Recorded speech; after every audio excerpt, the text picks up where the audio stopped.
anybody see the lawnmowers of these grasslands? The sable antelope right there to your left.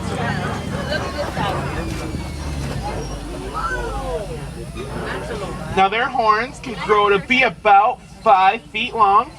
They're used for protection against other animals and to show off to the ladies. And you guys can see some giraffes all over the place. To your left, to your right.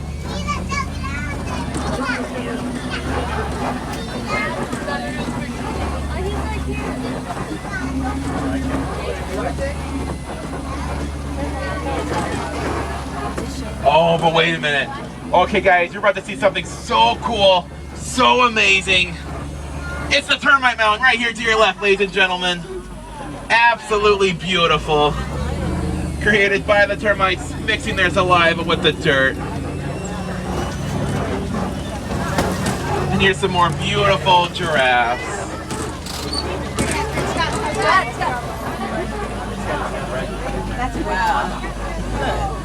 Now we actually have 2 types of giraffe here on the reserve.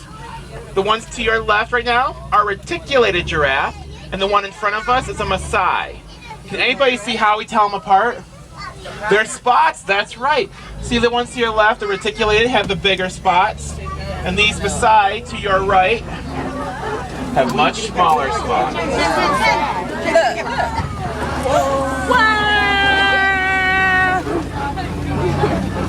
Now the Harambe Reserve was established in 1971 to help protect all this wildlife. And as you saw, the animals are very used to us.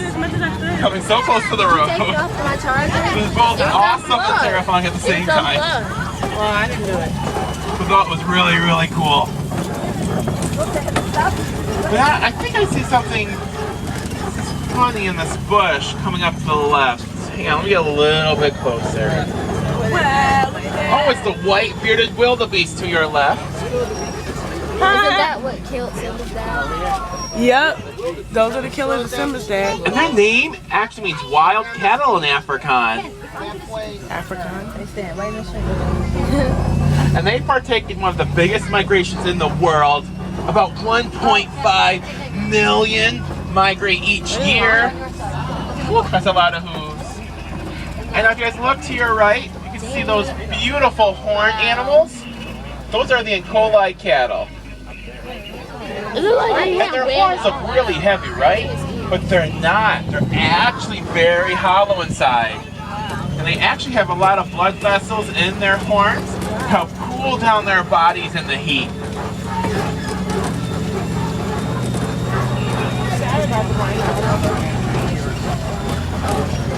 And you guys look to your right as well.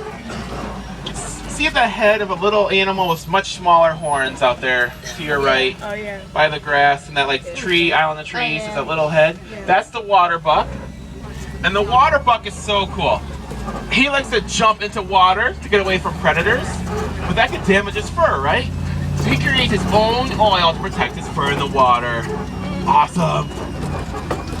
And now we are coming up to Monkey Point, where we might get to see some mandrill monkeys, but we might not, because they are very, very shy. But who knows? What safari's a little adventure. And I do see a beautiful elephant to the right, but I'm not going to focus too much on him just yet, because we're going to head into elephant country. When you guys look to your left on that top rock, and between the 2 logs, you can see that mandrill monkey right there. There's a monkey over there. He's getting up. Right there. Now these are the largest monkeys in Africa. Right there. I see it. He's right there, Sal. Pounds, believe it or not. And that beautiful elephant. Look at the Definitely water. tells me we're heading into elephant country now. Please don't shout at my animals, please.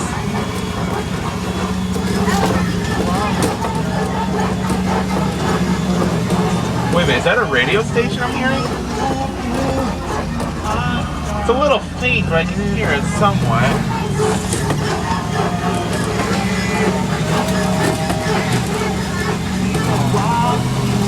Uh-oh. Valerie called you. Uh-oh, this bridge does not look too safe. Oh, that's rusted old wire holding it together. Oh, boy. Oh, you guys hear that? All right, everyone stay very still. Stay very, very calm. No big movements, no big gestures, just stay very calm. No one panic, no one worry. Oh boy. Oh, okay, the good news is I am safe, everybody. Oh, now we're all safe. We made it. I tell you, I was losing hair back there. Oh man. All right, where are we? Oh, we are in the red clay pits. Oh, you guys want to look to your right. You can see some tusk marks in the clay made by the elephants. These elephants will actually eat clay for extra vitamins in their diet. Ugh. Strange but true.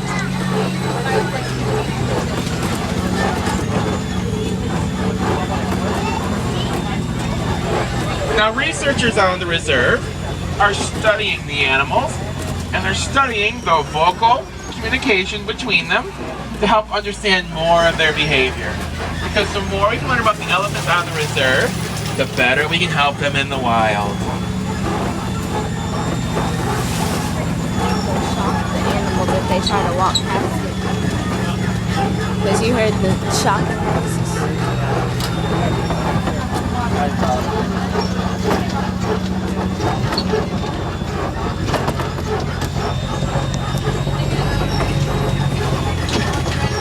Tree is ugly.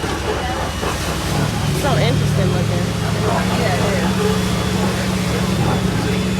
Oh, and I am seeing the greater flamingo to your left. Oh, look at the flamingos.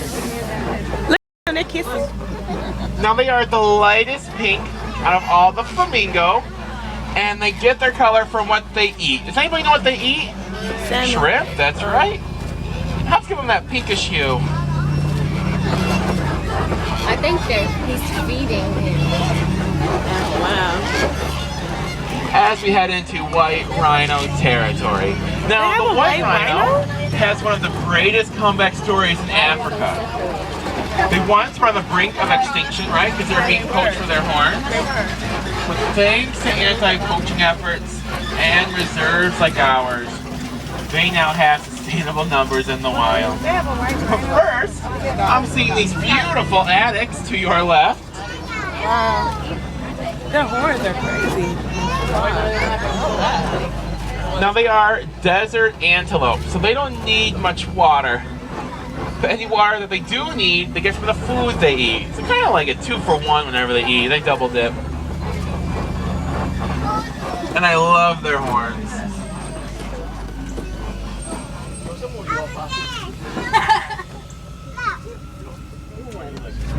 Oh, I think it's. And I do see that really big mud pit to your left with a lot of hoof marks in it. That's actually a very good sign of the white rhino because they love a good mud bath. We are definitely on the right track. Whenever you guys look to your left, you can see the cheetah right there laying down. I don't see a cheetah. Up on the top, I guess. Oh, there is actually one walking back there too. I thought it was closer. Now, cheetahs are the fastest land animal. Does anybody know how fast a cheetah can run? 75 miles an hour. Yeah. Say that again? 75 miles an hour. Yeah, around there. 60, 75, around there. Depending on how much room they have. But only in spurts now. Not too long. See, overheated that speed, so just in spurts. Now, do they rely on their sight or their smell to catch prey? It's actually their sight, believe it or not. One of the few cats that rely on their sight. There is another cat, I believe he lives around here, or should I say she lives around here, who relies on her sight. As we enter the Kobe, this rock formation, and there is a beautiful female lion on that rock.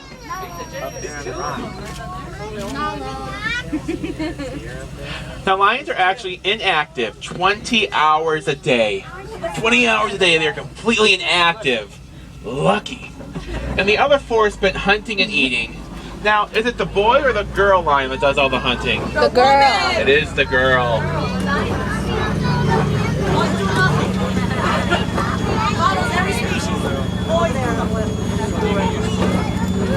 Oh, and I am seeing the horned oryx to your right, those white animals. And they get their name because their horns look like the oryx sword. And both the male and the females will have those beautiful horns. And you see these brown animals? These are bunty buck. Now, a really sad thing about bunty buck, they're extinct in the wild. They only exist in reserves like ours today. So it's really sad, but I'm glad we have them here. And you can see those beautiful female lions once again to your left. Does anybody know how to say lion in Swahili? Simba. Simba.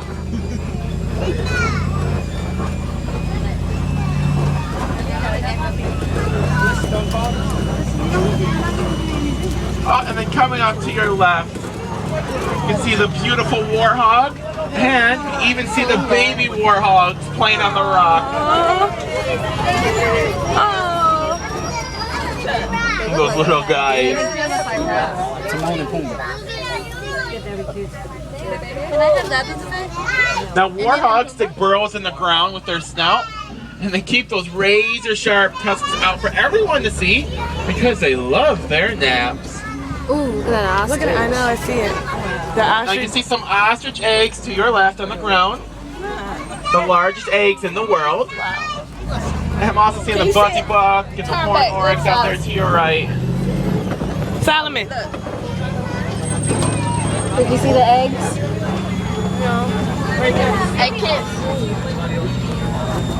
And then coming up to my right, Look at the ostrich. there's the maker of the eggs, the ostrich. Look at that ostrich. Now ostrich do have wings, but can they fly? No. They can run. Anybody know how fast? About 40 miles an hour they can run. Oh wow. We normally have these gates closed, but I guess it's safe for us to go in. All right, cool.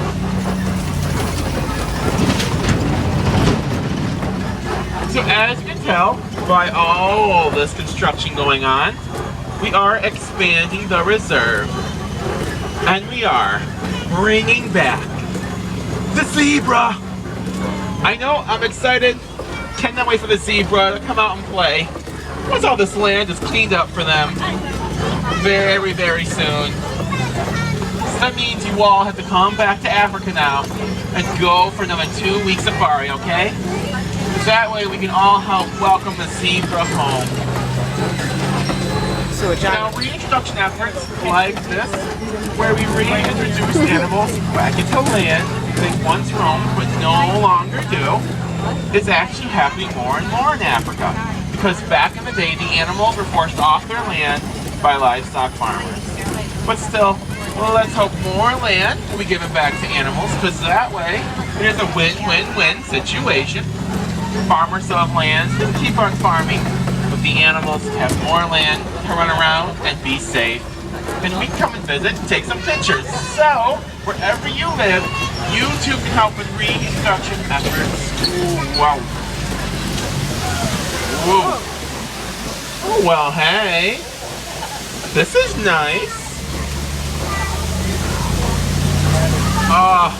But it looks like I took a wrong turn, everybody.